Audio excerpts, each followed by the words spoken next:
Things just got very, very serious. A massive new conflict has just exploded in the Middle East, and it's already pulling in global powers and sending shockwaves around the world.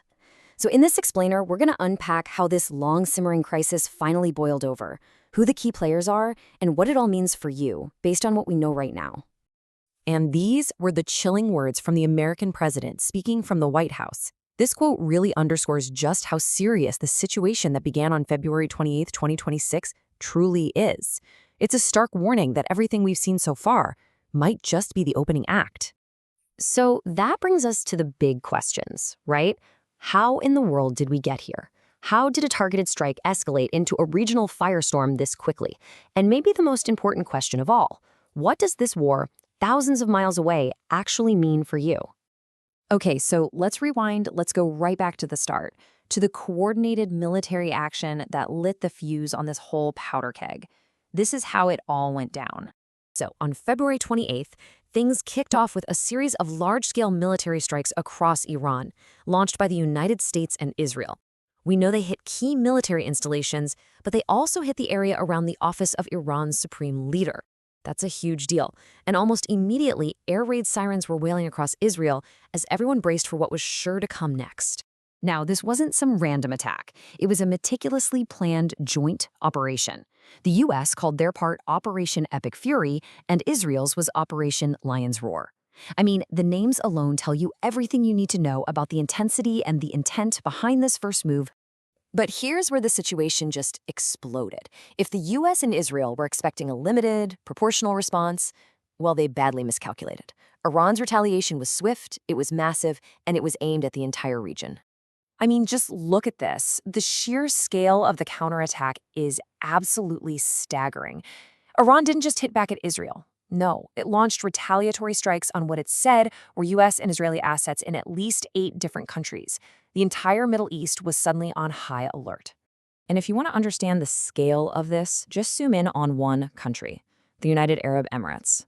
Reports say Iran launched an incredible 812 drones at targets inside the UAE, a key American ally. Think about that number for a second. And it wasn't just drones, not by a long shot.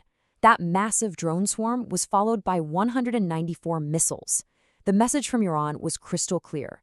You hit us, and we will unleash overwhelming force against your allies and your interests wherever we can find them. You know, a regional war this big never stays regional for long. Its effects are already rippling out across the entire globe. So let's take a look at the consequences for a country like India, because it's a powerful example of just how immediate and severe these impacts really are. First, you have to think about the human cost, far beyond the battlefield. There are about 10 million Indian citizens who live and work in the Gulf countries. And just like that, overnight, they found themselves trapped in a war zone. The conflict also just completely choked off global travel. I mean, look at this. Major airlines like Air India canceled all flights. Syria shut down its airspace completely because of the threat from missiles and drones. Turkish Airlines suspended services. In a matter of hours, the skies over the Middle East basically became a no-fly zone. And this really highlights the massive economic stakes. India gets about 38% of its oil from the Middle East, so any disruption, well, you can imagine what that does to prices back home. On top of that, a third of all the remittance money coming into the country, a vital part of the economy, comes from those citizens working in the Gulf. Both of these economic lifelines are now under direct threat. And it's not just about oil and money. There's a geopolitical risk too. India has a huge strategic investment in Iran's Chabahar port. It's a key part of their trade routes to Central Asia. Well, it's located right next to Iranian naval bases that were targeted in the strikes, putting a billion-dollar project in serious jeopardy. So where does all this leave us right now? Well, with the first round of strikes and retaliation over, the conflict is quickly shifting into a very protracted and very dangerous stalemate.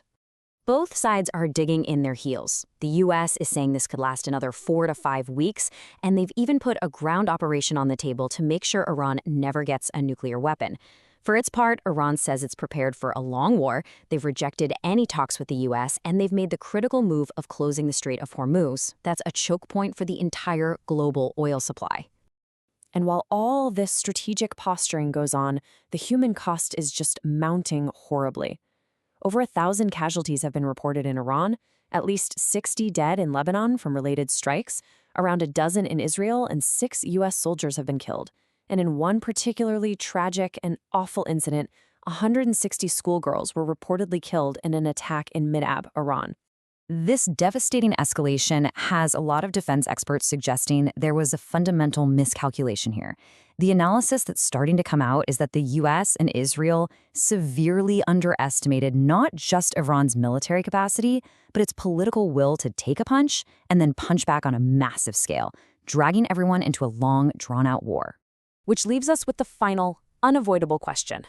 You've got a regional power that refuses to back down, global powers digging in, supply chains are collapsing, and casualties are rising by the day. So are we simply watching the start of a regional conflict, or are we witnessing the first shots of a new world war?